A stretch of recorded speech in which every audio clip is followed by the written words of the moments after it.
Hi there, welcome to this YouTube video. This is Tina from Tinaheals.com, and I'm speaking to you about accidental dignity and accidental debility of a particular planet. So when you book a natal report with me, I usually offer you videos and also written material sometimes, if it's me going into great detail on specific things that I talk about in your natal chart. And dignity, a planet and its dignity, a planet and its debility, or an afflicted planet, is something that I talk about in great detail in my natal reports. So let me try to explain to all of you booking my reports and all of you watching that what do I look for to see which planet is ultimately the most powerful, let's say ruler of nativity. And when you look at ruler of nativity, you don't only look at the ascendant, you also look at the sun and the moon. So it's a combination. Okay, when you look at a dominant planet, you look at it being the final dispositor. That means ruling over many of the planets and leaving energy signatures of itself on many of them, imprinting these planets with its power. Okay, that is when a planet is dignified. For instance, an exalted sun in Aries in the first house is a supremo leader, because not only is he an exalted sun in the fire triplicity, he is a dignified sun and he's in the first house. So actually that is one of the most important things to look at when you're looking at a natal chart and you're looking at the placement of planets. You've got to see in which houses they fall in. So the planets that are in the angular house, which is the first, the fourth, the seventh, and the 10th. Okay, and then we have the succedent houses, which is the next ones, like 2, 5, 8, and 11. And then we have the cadent ones, okay, which is of course again moving into the third house, moving into the 6,000, so on and so forth. Okay, so these are important houses, planets, I mean important houses, the first, the fourth, the seventh, and the 10th. So planets in these houses operate with a very powerful energy signature. Now what can cut out their energies if there is a stellium in the angular houses, like first or fourth or seventh or 10th. Okay, then if it's a stellium, and if it's a stellium of, say, a malefic is involved, malefic, two malefics, Mars and Saturn. Okay, so in case if a malefic is involved in the stellium, you lose the power of the stellium. Okay, although it could be Mars in Aries, okay, or Mars and Scorpio in a stellium. But even then, we have to look at very many other things, of course, day, night, and Mars does so much better in a night chart, whereas Saturn does better in a day chart, because Saturn rules the airy daytime triplicity. So that's very, very interesting. So we have to see planets with accidental dignity. We have to see these planets in these houses and how they are operating, who rules the houses, who rules them by term, by phase, who rules the triplicity, the diurnal triplicity, the nocturnal triplicity, and the standby triplicity. So you've got to keep all of this into account when you're looking at planets functioning with full force from these angular houses. Okay, now another very powerful thing for a planet to have in your natal chart is if the planet is Cazimi. Not under the beam, but if the planet is Cazimi or conjunct the sun. Now a planet like Mercury oftentimes has an inferior and a superior conjunction with the sun. So obviously you understand that the superior conjunction, when it is not going retrograde anymore and is going direct, is much more auspicious than Mercury's inferior conjunction with the sun, for instance. It's again inferior, superior, just words we use because we do not have any other better expressive connotations to express these ideas. Human intellect and human vocabulary can express so much, which is why sometimes we feel stagnant with astrology, because significations of planets leak into each other, significations of elements, modalities, they leak into each other. So how are we to use the powers of discrimination and discernment to truly understand the veracity of the concept that we're dealing with? And oftentimes this becomes a great challenge for an astrologer. Significations and how to truly understand the significations. Now, 17 minutes arc, okay, and that is when a planet of Cazimi has a lot of power because it is bathed in the solar logos. So there is this information that is coming forth, and the sun rules our solar system. So, there's a lot of information coming with this Cazimi. Okay, whereas under the beams means you completely get burned by the sun. And that happens, right? Even with footage. You have to know the right amount, the right exposure, the right ISP, the right way to, the right shutter speed to get the exact perfect photograph. It is the same thing here with a planet. When a planet is in the first, fourth, seventh, 10th, when it's Cazimi, these are good things for a planet, and these are things that I look for when I try to ascertain your most dominant planet. Because when you're looking at establishing a connection with the planetary diamonds, and that's what I do with my natal chart readings, it's not about, oh, the sun is our ego, the sun is a process of individuation. It's something deeper than that. I help you establish a connection with these astrological bodies because they are spirits, they're diamonds, they are alive, and they are talking to us. They are interacting with us, and it's up to us to understand that. So why not connect wholeheartedly? And that's why I make these videos, to help you understand how I read your natal chart when you book a reading with me.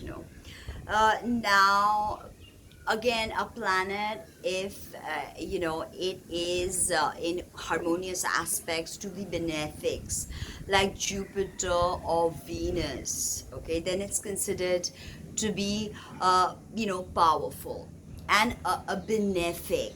Okay, and obviously if it's connected to the malefics in any way, it's a malefic situation. But remember that in a chart, when I look at aspects, it's not that I always look at oppositions or squares as something bad or something negative. They may be of the nature of the malefics, like Saturn and Mars, but when I use words like malefic, it's not for you to hate them or get frightened of them. It's for you to understand the importance of these planetary bodies, and without uh, you know constriction, there can be no holistic expansion. It's all correlated, if you ask me the truth. So there is no divorcing between the malefic and the benefic. It's all a part of that same energy signature, from that one whole that we experience all of this. Now, again, good aspects to Rahu. Okay, for instance, I was telling him in the first conjunct Rahu's in my first. So it may be nullified a bit because of the stellium again, but Rahu, and Rahu does well in Virgo, so it's a good placement overall to have. And I have this in both my sidereal as well as my Western charts.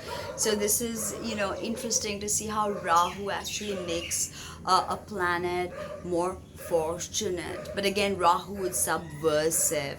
Rahu uses techniques that are not always harmonious. So that's something to keep in mind, because Rahu can be always hungry. Think of the decapitated head of the dragon. It's always hungry, right? Now, also, dignity can be established if this particular planet is conjunct a fortunate fixed star, like Spica, for instance, in Libra. Spica is a very powerful and benefic fixed star. For instance, is Nakshatra Satavisha, which is formal halt, okay? The fixed star in tropical Pisces, but sidereal Aquarius. So if there are aspects to these, for instance, Satavisha is the saga of the 100 healers, is the energy of the 100 healers. So, immediately you see that somebody connected to formal halt or Satavisha is going to be coming forth with a very healing energy. Okay. So now we look at accidental debility. Like there is dignity of a particular planet, there is also debility. So the first thing to look at is, of course, planets in 6th, 8th, or 12th house. 6th house, difficult house of health, house of, diet, and in the Vedic system, hidden enemies. So it's a complicated scenario. For instance, the angular houses, the 7th house in Western tropical, is actually open enemies, like people we do not get along with. Okay, so and 6th house in Vedic astrology is hidden enemies, and 12th house, of course, is hidden enemies for both the systems. Actually, if you look at it, so any planets in 6th, 8th, or 12th, although the malefic Mars has planetary joy in the 6th house, and the greater malefic Saturn has planetary joy in the 12th house of self undoing. So that's a bit of interesting information. The two malefics rejoice in two of these malefic houses. Okay, and Mars, I think, in the 6th house gets you very streamlined, very, very streamlined on how you go about your business day to day.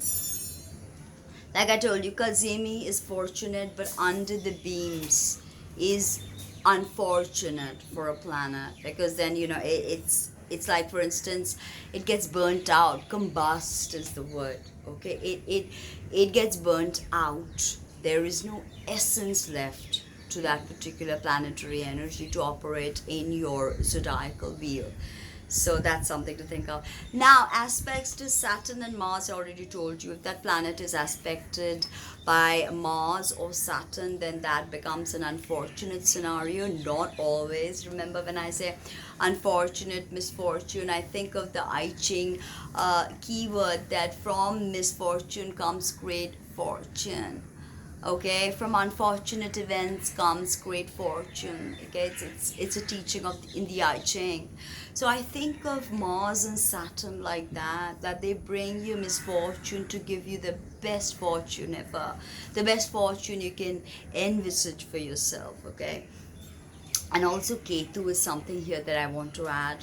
If a planet or the ascendant degree is conjunct Ketu, then this brings about a very unfortunate, challenging energy signature to the whole natal chart. This can appear very, very challenging, and Ketu especially is the principle of subtraction. So you have to appease Ketu. Ketu's day is Saturday. He's of the nature of Saturn. So in my podcast, I have chanted the Ketu mantra 108 times, the Bij and the invocation Gayatri. Also, if you're looking at working closely with the planetary diamonds and the Dasha Mahavidya, that each planet has a deity, has a goddess associated, and a Vishnu avatar. So I am actually having a very nice time teaching about this to some of my students, and it's very, very interesting. So my speciality, like I said, is to connect you to the planetary diamonds, especially if you find them unfortunate, like Mars or Saturn. Okay, now another thing that can give you accidental debility is if any planet is conjunct dangerous fixed stars like Algol in Taurus or Antares in Scorpio. Algol is decapitation of the head. So any planet within 5 degrees orb, literally has its ego severed by Algol. Okay, and this is very, very interesting, because any planet coming in contact with these malefic fixed stars get changed forever. Because if you look at the 3D matrix, it is being brought to you by Saturn from the fixed stars. Okay, Saturn is the lord of the seventh planetary sphere, and he is bringing to us information from the fixed stars. So have a beautiful day. Book a reading with me so I can explain to you if any of your planets, the essential dignities of your planets. Are your planets dignified? How many are dignified? I do also do esoteric chart readings. So if you're looking at esoteric or sidereal, I do basic sidereal in the Western and Islamic way, in the Hellenistic way, and I also do Vedic charts. So consider booking a reading with me, and speak soon. So, okay, drop me a comment. How many of your planets, just by this information that I gave you, how many of your planets are suffering from accidental debility? And if you have any planets that are in the angular houses, or Cazimi, or in conjunct with the benefics, or in conjunct with fixed stars, tell me your experiences below. Okay, I'd love to hear them. Thank you so much, and speak soon.